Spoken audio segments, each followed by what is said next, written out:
Hello everyone, this is Vaishnavi in front of you, your mentor, your educator and your friend. So कैसे हैं आप सब? I hope आप सब अच्छे होंगे. तो आज मैं आपको कराने वाली हूँ unit first of commerce subject, यानी कि आपके इंटरनेशनल बिजनेस के पॉइंट ऑफ व्यू से आज हम बात करेंगे. ठीक है, आइए सबसे पहले स्टार्ट करते हैं. इंटरनेशनल बिजनेस होता क्या है? इंटरनेशनल बिजनेस जो है वो एक्टिविटीज होती हैं जो आपकी अक्रॉस नेशनल बाउंड्रीज होती हैं. यानी कि आप कोई भी प्रोडक्ट जब एक्सपोर्ट करते हो या फिर इंपोर्ट करते हो, या फिर आप बोल सकते हो आप चीज़ों का एक्सचेंज कर रहे हो, तो ये आपका इंटरनेशनल बिजनेस होता है. उसमें आपके गुड्स आ सकते हैं, आपकी सर्विसेज आ सकती है, आपकी कैपिटल आ सकती है एंड आपकी टेक्नोलॉजी भी आ सकती है. ठीक है, तो सिंपल सी चीज है आपकी. International business refers to business activities such as, आपका वो ट्रेड हो सकता है, आपने कुछ इन्वेस्टमेंट किया है आपका वो हो सकता है, आपकी सर्विसेज हो सकती हैं. ठीक है, जो टेक प्लेस कब कर रहे हैं आपके अक्रॉस नेशनल बाउंड्रीज, है ना. मान लो इंडिया के बाहर आपने कुछ इन्वेस्टमेंट किया है या फिर फॉरेन से कोई इन्वेस्टमेंट आपके इंडिया में हुआ है, ये आपका इंटरनेशनल बिजनेस में आता है. ठीक है, ये क्या इन्वॉल्व करता है? आपके जो एक्सचेंज होते हैं गुड्स सर्विसेज, कैपिटल में क्या आ जाता है? जैसे आप फॉरेन डायरेक्ट इन्वेस्टमेंट कर रहे हो, एफपीआई आ जाएगा, एफआईआई आ जाएगा, है ना. तो ये कैपिटल का पार्ट हो जाएगा. टेक्नोलॉजी आ जाएगी आपकी बिटवीन कंट्रीज, जैसे मेट्रो वाला आपका, बुलेट ट्रेन जैसे आपकी जापान की टेक्नोलॉजी हम यूज कर रहे हैं, तो कहीं ना कहीं वहां से हमें हेल्प मिली है ना. तो ये आपका इंटरनेशनल बिजनेस होता है. अब फीचर्स क्या क्या होते हैं इंटरनेशनल बिजनेस के? सबसे पहले तो 2 और more कंट्रीज जो है वो इन्वॉल्व होनी चाहिए, है ना. अब ये तो है नहीं कि इंडिया में अगर आप कुछ इन्वेस्टमेंट कर रहे हो या कुछ एक्सपोर्ट कर रहे हो या फिर एक्सचेंज कर रहे हो किसी चीज का, वो इंटरनेशनल बिजनेस है. नहीं, इंडिया के सामने कोई, इंडिया में नहीं करना है, इंडिया के सामने मान लो यूएस हो गया, ऑस्ट्रेलिया हो गया, ठीक है, कनाडा हो गया. तो इन कंट्रीज में जब आप कुछ भी एक्सचेंज कर रहे हो गुड्स का, सर्विसेज का, कैपिटल का, वहां से फॉरेन डायरेक्ट इन्वेस्टमेंट इधर आ रहा है, टेक्नोलॉजी आ रही है, तो ये आपका इंटरनेशनल बिजनेस होता है. ठीक है, इसमें और क्या होता है? आपका यूज होती है आपकी फॉरेन करेंसी. ठीक है, फॉरेन करेंसी कैसे? यूएस में अगर आप चीजें कर रहे हो तो वहां से डॉलर का यूज होगा, हमारे इंडिया से रुपी का यूज होगा, है ना. तो ये सब चीजें, कनाडा में डॉलर का यूज होगा, तो ये फॉरेन करेंसी का भी यूज हो जाता है. देन आपका subject to government regulation, tariff and quotas. अब देखो, इंटरनेशनल बिजनेस का एक फीचर ये भी है, आपके गवर्नमेंट रेगुलेशंस रहने वाले हैं, अलग अलग कंट्रीज के अलग अलग होते हैं. मान लो आप एक किसी कंट्री में इन्वेस्टमेंट कर रहे हो तो वहाँ के रूल्स, वहाँ की पॉलिसीज अलग हो सकती है, वो चीजें आपको अफेक्ट भी कर सकती हैं और कुछ चीजें आपको फायदा भी दे सकती है. ऐसा नहीं है, हमेशा निगेटिव नहीं सोचना चाहिए, कुछ चीजें पॉजिटिव भी हो जाती है.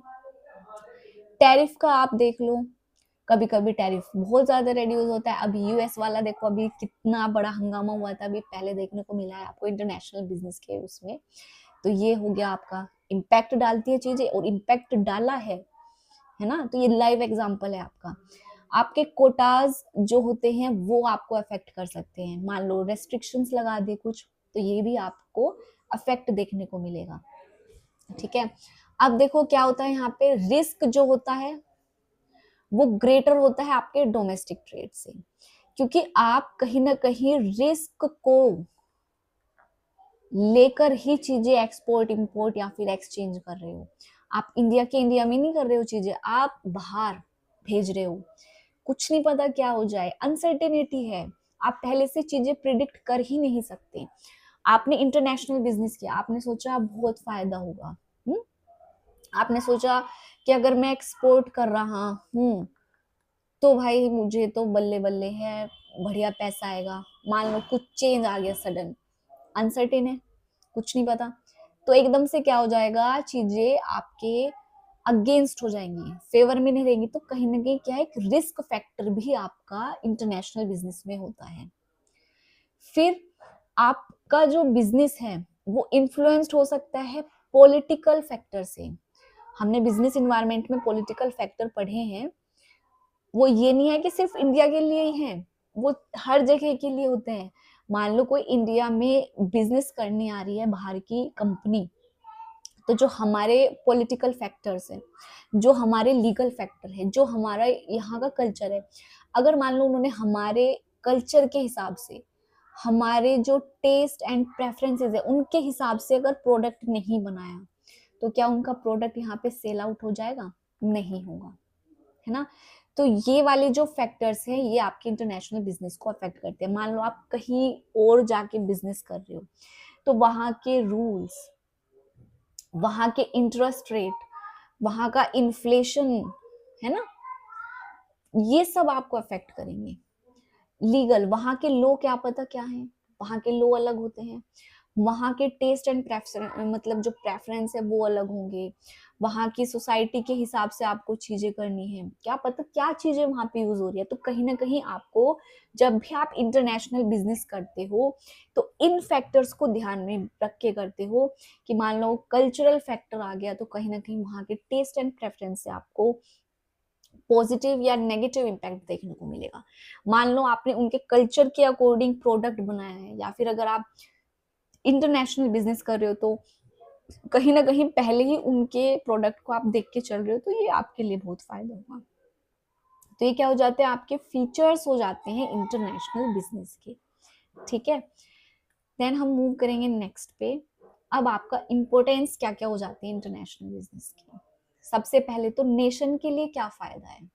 ठीक है, नेशन के लिए क्या फायदा होगा, ये तो आप खुद भी बैठ के सोचो। मान लो आपके इंडिया में बाहर से इंटरनेशनल बिजनेस हो रहा है, बाहर से एफडीआई हो रही है, बाहर से कुछ चीजें यहाँ पे आ रही है, तो क्या फायदा हो सकता है।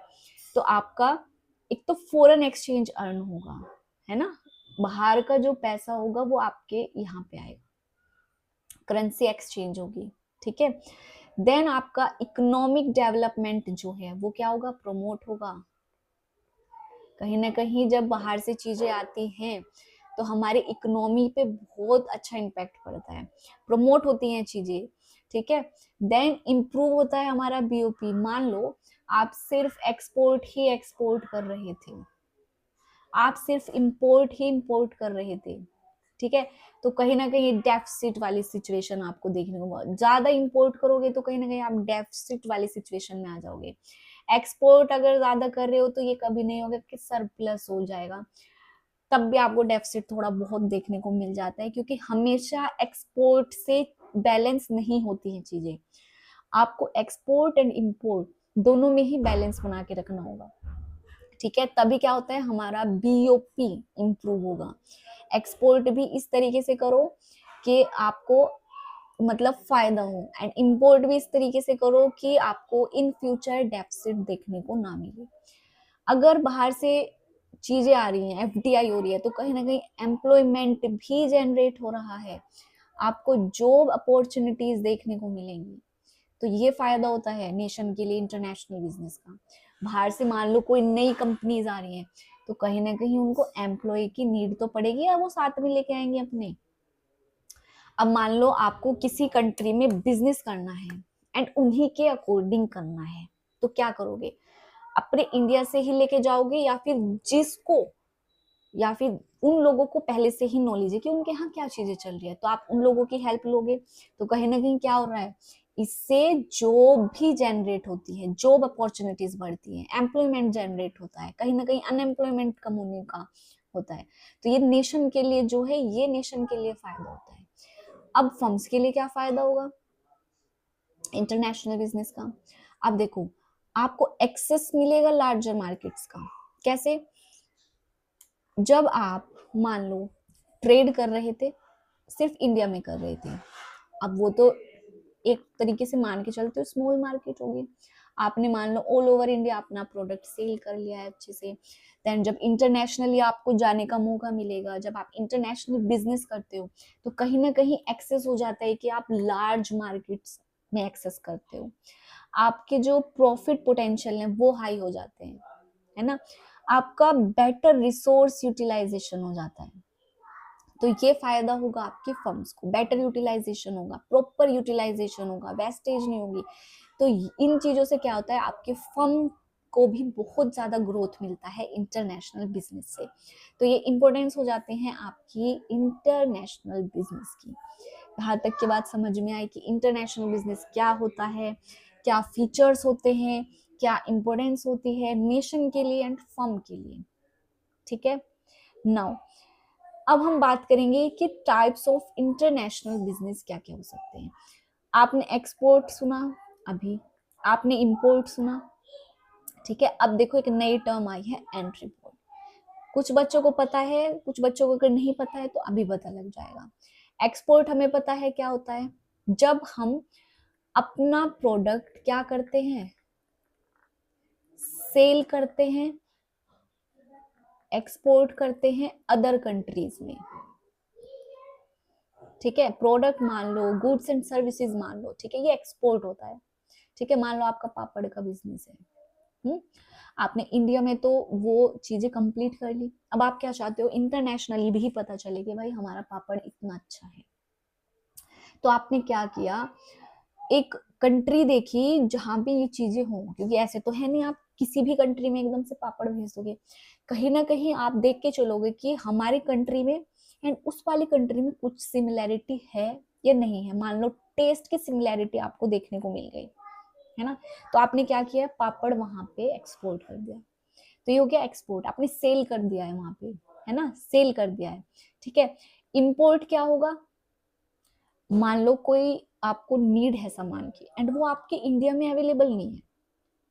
ठीक है, अब आपने देखा ये अदर कंट्री में अवेलेबल है, मान लो ऑस्ट्रेलिया में अवेलेबल है वो प्रोडक्ट, तो आप उसको क्या कर लेते हो, वहां से बाय जब करते हो, ठीक है, आपने वो प्रोडक्ट वहां से बाय किया, वो हमारी कंट्री के अंदर आया, तो वो क्या हो गया, इंपोर्ट हो गया। ठीक है, अब एंट्री पोर्ट क्या होता है, एंट्री पोर्ट होता है जब आप किसी प्रोडक्ट को पहले बाय करते हो एंड इंडिया में कोई प्रोसेसिंग नहीं होगी, ये बात ध्यान रखना, इंडिया में उस प्रोडक्ट के ऊपर कोई प्रोसेसिंग नहीं होगी, कोई मैन्युफैक्चरिंग या कुछ नहीं होगा, वो जैसा आया है प्रोडक्ट एज इट इज वो एक्सपोर्ट हो जाएगा दूसरी कंट्री में। ठीक है, मान लो सिंपल सा एग्जांपल ले लेते हैं, मान लो एक मोबाइल ही है, आपने मोबाइल मंगाया, ठीक है, आपने अपनी कंट्री में नहीं बेचना उस मोबाइल को, आपने सील पैक ही वो दूसरी कंट्री में एक्सपोर्ट कर दिया, तो ये होता है, आप इसको री एक्सपोर्ट भी बोल सकते हो एंड एंट्री पोर्ट भी बोल सकते हो। तो ये आपके टाइप्स हो जाते हैं, थोड़ा सा डिटेल में पढ़ लेते हैं इनको। अब देखो, सबसे पहले export, selling domestically produce goods और सर्विसेज टू अनदर कंट्री। ठीक है, यानी कि आपने अपने डोमेस्टिक प्रोडक्ट को अनदर कंट्री में क्या किया है, प्रोड्यूस किया है। ठीक है, आपने उस गुड को होम कंट्री से क्या कर दिया है, फॉरेन में मूव कर दिया है। आपने अपने पापड़ वाले जो प्रोडक्ट है उसको इंडिया से, मान लो आपने कोई सिमिलर टेस्ट वाली कंट्री देखी, उसको एक्सपोर्ट कर दिया है। देन आपका आता है इंपोर्ट, कोई भी गुड्स या सर्विसेज जब आप अनदर कंट्री से डोमेस्टिक यूज के लिए मंगाते हो, मतलब मूव कहाँ से हुई है, फॉरेन कंट्री से हमारी होम कंट्री में आई है ना, तो ये हो जाता है इंपोर्ट। एक्सपोर्ट क्या हो जाएगा, आपने इंपोर्ट किया है किसी गुड को, क्यों, क्योंकि आपको वो री एक्सपोर्ट करना है, अपनी कंट्री के यूज के लिए नहीं किया है कि आप अपनी कंट्री में रखोगे, आपको वो री एक्सपोर्ट करना है ना, तो ये होता है आपका एंट्री पोर्ट या फिर आप बोल सकते हो री एक्सपोर्ट। इंपोर्ट प्लस री एक्सपोर्ट, एंट्री पोर्ट ट्रेड। आपने इसमें कोई प्रोसेसिंग नहीं करनी है, कोई मैन्युफैक्चर या फिर कुछ भी नहीं करना है, डायरेक्ट आपको इसको एक्सपोर्ट करना है। ठीक है, पहले इंपोर्ट कराया देन आपने उसको एक्सपोर्ट कराया। तो ये था इंटरनेशनल बिजनेस का छोटा सा मीनिंग। अब हम बात करेंगे, आप जब इंटरनेशनलाइजेशन करते हो, यानी कि जब आप अपनी होम कंट्री से इंटरनेशनल बिजनेस करते हो, तो क्या क्या स्टेजेस होती हैं उसकी, उसको हम बोलते हैं इंटरनेशनलाइजेशन की स्टेजेस, स्टेजेस ऑफ इंटरनेशनलाइजेशन। ये रेफर करता है gradual process through which a firm expand its operation from domestic market to international market. जब आपके जो ऑपरेशंस होते हैं, जो वर्किंग होती है, ठीक है, वो क्या हो गई है, डोमेस्टिक मार्केट से आपने इंटरनेशनल मार्केट की तरफ मूव कर लिया है, आप उसको एक्सपेंड करना चाहते हो, ठीक है। आपने इंडिया में प्रोडक्ट बनाया, पूरे इंडिया में मान लो एक्सपेंड कर दिया, पापड़ का बिजनेस बढ़िया चल रहा है, पूरे इंडिया में फैल गया, अब आप चाहते हो इंटरनेशनल मार्केट में भी पता चले कि मेरे पापड़ कितने अच्छे हैं, है ना।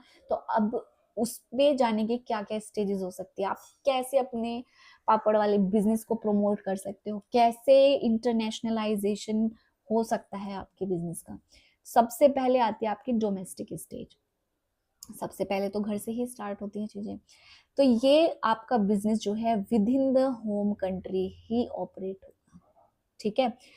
फॉरेन मार्केट्स का कोई इन्वॉल्वमेंट नहीं होगा, सिर्फ लोकल कस्टमर होंगे एंड डोमेस्टिक डिमांड होगी, बात खत्म। ये घर का मामला है, घर पे ही करना है, ठीक है, कोई इंटरनेशनल एक्टिविटी नहीं है, घर की ही चीजें हैं, घर पे ही होंगी, लोकल कस्टमर, अपनी डोमेस्टिक डिमांड आपको फुलफिल करनी है। तो ये हो जाती है आपकी डोमेस्टिक स्टेज। देन हम बात करेंगे एक्सपोर्ट स्टेज। अब आप क्या करोगे, आपने अपने इंडिया में या फिर आपने अपनी डोमेस्टिक डिमांड को कंप्लीट कर लिया है, ठीक है। अब आप क्या करोगे, बिगिन करोगे सेलिंग गुड्स और services to foreign countries. But ये बात याद रखना, प्रोडक्शन अभी भी इंडिया में ही होगा। आपने बाहर कोई न्यू फर्म नहीं बनाई, कोई फैक्ट्री नहीं बनाई, ठीक है। प्रोडक्शन कहाँ हो रहा है, अभी इंडिया में ही होगा। यहीं से ही आप क्या करोगे, बना बनाया अपना प्रोडक्ट एक्सपोर्ट कर दोगे। क्यों करते हैं ऐसा, क्योंकि इसमें एक तो लो इन्वेस्टमेंट होता है, लो रिस्क होता है। एक्सपोर्ट, ये क्वेश्चन भी आता है कि कौन सी स्टेज या फिर कौन से फैक्टर वाला वो है कि जहां पे आपको सबसे लो इन्वेस्टमेंट और सबसे कम रिस्क पे आपको फायदा होता है, तो वो एक्सपोर्ट स्टेज होती है। जब आप इंटरनेशनल या फिर इंटरनेशनल बिजनेस स्टार्ट करते हो तो एक्सपोर्ट वाली स्टेज आपकी लो इन्वेस्टमेंट होती है, ठीक है।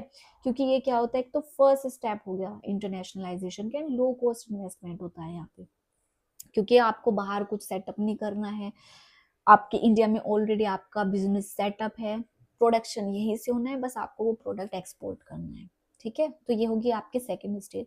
अब आ जाते हैं आपकी थर्ड, इंटरनेशनल स्टेज। अब ये मत सोचना यहीं पे खत्म हो गया, इंटरनेशनल आ गया, अभी है 3 स्टेजेस हो रहे हैं। तो कंपनी क्या कर रही है, रेगुलर इन्वॉल्वमेंट कर रही है फॉरेन मार्केट्स के अंदर, ठीक है। कैसे, एजेंट्स के थ्रू, डिस्ट्रीब्यूटर के थ्रू, ब्रांच ऑफिसेज खोल लिया अब्रॉड में, अब तक तो नहीं खोले थे एक्सपोर्ट वाली स्टेज में।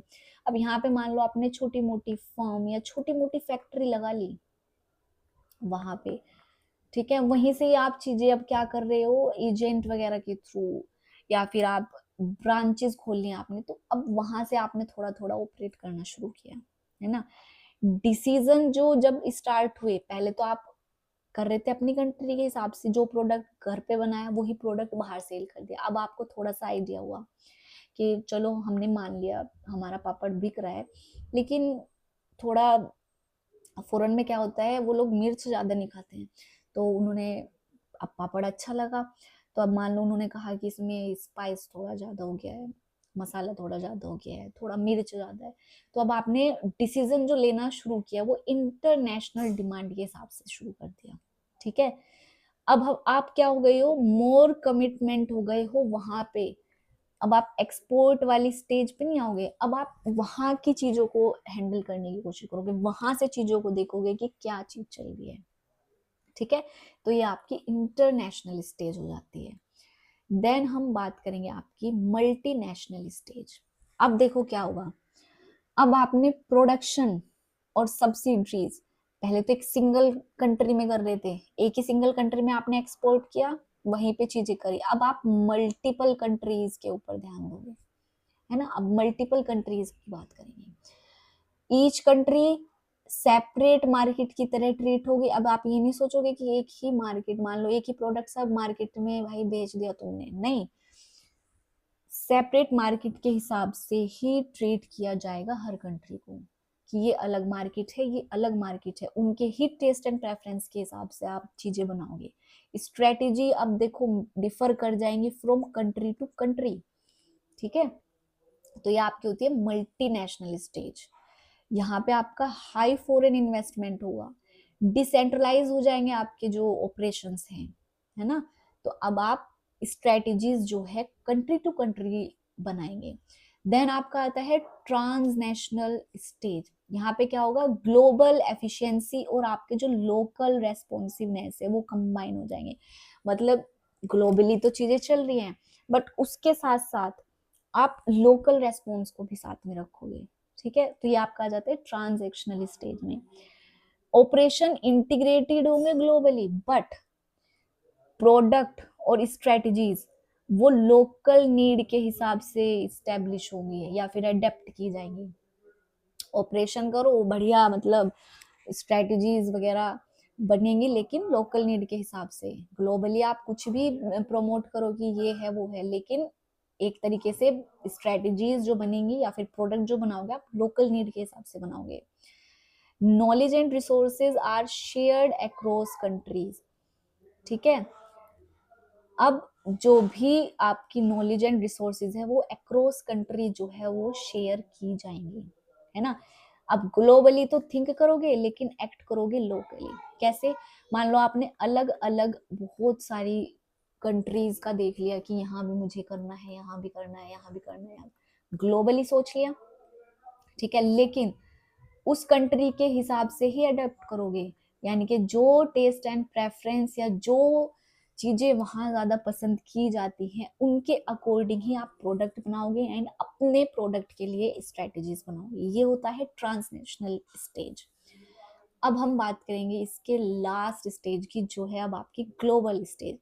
यानी कि entire world is treated as one single market, ठीक है। अब एक सिंगल मार्केट को मान के चलेंगे, अब आप ग्लोबल हो चुके हो। जैसे अब ग्लोबल प्रोडक्ट क्या है, एप्पल, ठीक है। अब देखो एप्पल क्या करता है, अब सिंपल सा एग्जाम्पल है इसका। मतलब एप्पल ये नहीं सोचता कि मैं जहां से हूँ मैं वहीं का ही सीईओ रखूं या फिर वहीं का ही मैं बेस्ट एम्प्लॉय या वो रखूं, नहीं, वो हर किसी को क्या करता है, अपॉर्चुनिटी देता है, वो किसी भी कंट्री का हो। यानी कि उसने एंटायर वर्ल्ड को एक सिंगल मार्केट की तरह, जो बेस्ट होगा वही आएगा, ठीक है।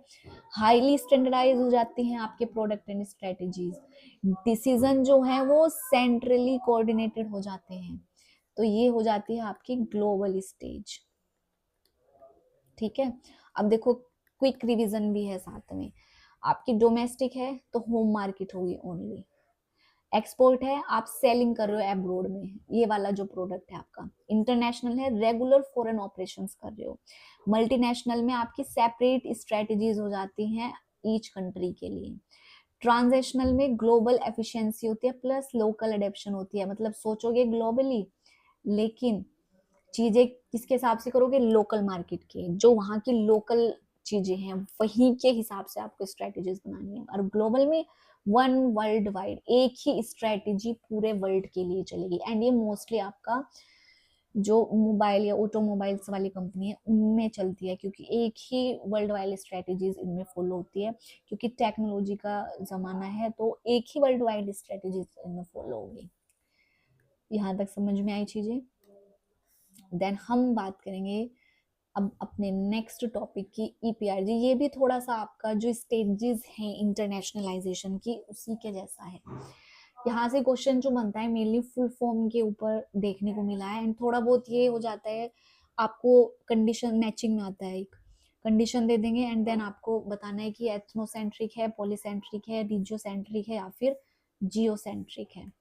सबसे पहले हम बात करेंगे एथनोसेंट्रिक की। एथनोसेंट्रिक क्या बिलीव करता है कि जो हमने घर पे बनाया या फिर होम कंट्री में बनाया वही बेस्ट है, वही सेम प्रोडक्ट, वही सेम पॉलिसीज और स्ट्रेटजीज हम फॉरेन मार्केट में यूज कर देंगे। मतलब जो प्रोडक्ट था, जैसा था, जिस टाइप से भी था, एज इट इज हमने उसको एक्सपोर्ट कर दिया, कोई चेंज नहीं किया या फिर थोड़ा बहुत चेंज कर दिया, वरना बिल्कुल नहीं किया। जो होम कंट्री में बना रहे थे वही बाहर के लिए है।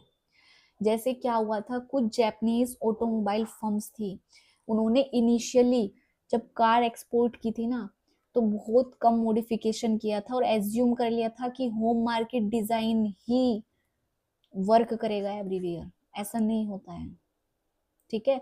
मान लो आपके घर पे जो रूल है ना, वो हर किसी के घर पे यूज नहीं होगा, ठीक है। तो ये मान के चलो एथनोसेंट्रिक, एथनोसेंट्रिक में बस इन्होंने ये मान लिया था कि जो मेरे घर पे रूल है वही होगा, लेकिन ऐसा नहीं होता है।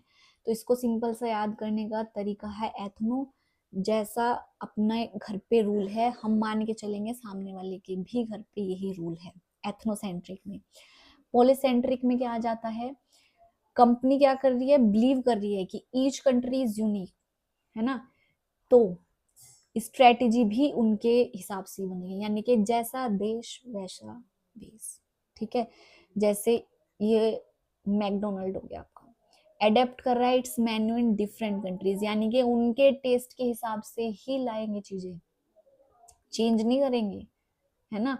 मान लो हमारे इंडिया में स्पाइसी फूड जो है वो ज्यादा प्रेफर किया जाता है, तो हमारे यहाँ पे जो इनका प्रोडक्ट बनेगा ना वो स्पाइसी होगा। अदर कंट्रीज में जाओगे, वहां का प्रोडक्ट जब बनेगा इनका वो उनके अकॉर्डिंग होगा। यानी कि इन्होंने एक अपनी स्ट्रेटेजी अपना ली है, जैसा देश होगा वैसा भेष होगा, यानी कि हम उसी कंट्री के अकॉर्डिंग अपनी चीजें करेंगे, तो वो पोलीसेंट्रिक होता है। इसमें कंफ्यूज हो जाते हैं बच्चे, एथनो यानी कि जो हमारे घर पे है चीजें वही दूसरे के घर पे है। पोली में भाई हर जगह ये चीज नहीं आती है, हम उनके हिसाब से अपने प्रोडक्ट को बनाएंगे, ठीक है। वो होता है आपका पोलीसेंट्रिक। देन आपका आता है रीजियोसेंट्रिक, इसमें क्या होता है, कंपनी ट्रीट कर रही है ग्रुप ऑफ कंट्री, इसमें आपका रीजन वाइज। मान लो जिन कंट्रीज की सिमिलैरिटीज होती हैं या फिर उनके यहाँ कुछ प्रोडक्ट ऐसे होंगे जो यहाँ पे भी बिकेगा, यहाँ पे भी बिकेगा, यहाँ पे भी बिकेगा, यहाँ पे भी, तो वो क्या करते हैं, रीजन वाइज जो है अपनी स्ट्रेटेजी बनाते हैं कि एशिया ही रीजन के लिए ये वाले हो जाएंगे या फिर इन वाले ग्रुप्स के लिए ये हो जाएंगे। तो इन्होंने एक सिमिलर स्ट्रेटेजी बनानी है रीजन के हिसाब से, ना कि कंट्री के हिसाब से। इन्होंने देखा कि किस रीजन में सिमिलैरिटीज हैं, वहां के लिए सेम प्रोडक्ट, कितने ग्रुप ऑफ कंट्रीज में क्या सिमिलैरिटी है, वहां के लिए वो वाला प्रोडक्ट। इन्होंने रीजन, देखो इसमें वर्ड में ही छिपा है, रीजन के हिसाब से इन्होंने स्ट्रेटेजीज बनाई, ठीक है। रीजन को इन्होंने सिंगल मार्केट माना है, उनके लिए बनाया है, ठीक है। जैसे कोको कोला है, यूज करती है सिमिलर एडवर्टीजमेंट स्ट्रेटेजी, कहाँ पे, साउथ एशियन कंट्रीज में, क्योंकि कल्चरल सिमिलैरिटीज है। यानी कि इन्होंने कल्चरल सिमिलैरिटीज को देखा, किस कंट्री क्या है, उनके लिए सिमिलर ही एडवर्टीजमेंट स्ट्रेटेजीज बनाई। देन आपका आता है जियोसेंट्रिक, कंपनी क्या कर रही है, एंटायर वर्ल्ड को एज अ वन मार्केट कर रही है, देख रही है कि एंटायर वर्ल्ड एक मार्केट है, बस हमें क्या करना है, बेस्ट प्रैक्टिसेस देखनी है कहीं से भी। जैसे मैंने अभी एप्पल का एग्जांपल दिया, अगर वो एम्प्लॉय रख रहा है तो वो ये नहीं सोचेगा कि हमारी कंट्री का बेस्ट है, उसने छूट दे दी है किसी भी कंट्री का जो बेस्ट होगा, कहीं से भी हो हम उसको अडेप्ट करेंगे, है ना। तो ये आपका होता है जियोसेंट्रिक। एग्जाम्पल ये देखो आ गया, डिजाइन करता है प्रोडक्ट इन यूएसए, मैन्युफैक्चर करता है डिफरेंट कंट्रीज में, लेकिन सेल क्या हो रही है, वर्ल्ड वाइड हो रही है with a largely standardised strategy. ये एप्पल से आप बड़े इजीली समझ जाओगे क्या चीजें हैं, ठीक है। एंड अपॉर्चुनिटीज सबको देता है ये। तो ये होता है आपका जियोसेंट्रिक। तो आपको ये सिंपल सिंपल से मीनिंग जो है इसमें पता होने चाहिए। एंड आगे भी इंटरनेशनल बिजनेस में मैं और टॉपिक्स पे क्लासेस लेके आऊंगी। एंड आज के सेशन में यही चीज़ें रहेंगी, सिंपल आपको आज बेसिक समझाया है क्या है कैसे है। एंड देन उसके बाद अब हम नेक्स्ट जो है मोड्स वगैरह भी देखेंगे, क्या एंट्री मोड होते हैं, कैसे चीज़ें चलती हैं।